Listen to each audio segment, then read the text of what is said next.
Alright, hopefully this is working. Alright, what's up everybody? Welcome to Sawdust and Coffee. Unfortunately I don't have any coffee right now because it's 5:36, but I'm just doing a little introductory video for the bench that I just made. Pretty much this intro is not going to be about me. I'll have another video about that, but pretty much I just want to say thank you for following, liking, and commenting. If you have any tips for me, please let me know because I am brand new at woodworking. But yeah, this bench is for a customer. She wanted a darker stain red to kind of match her patio.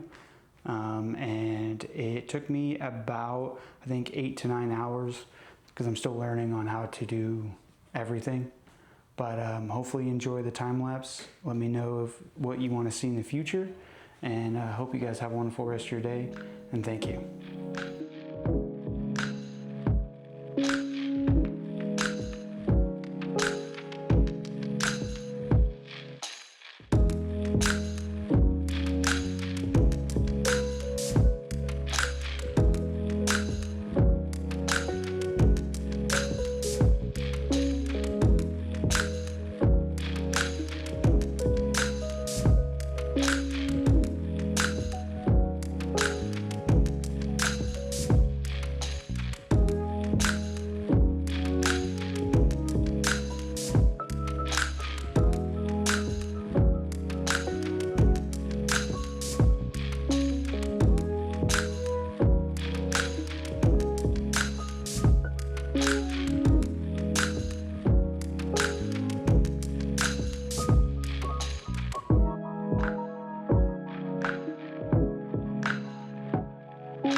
you.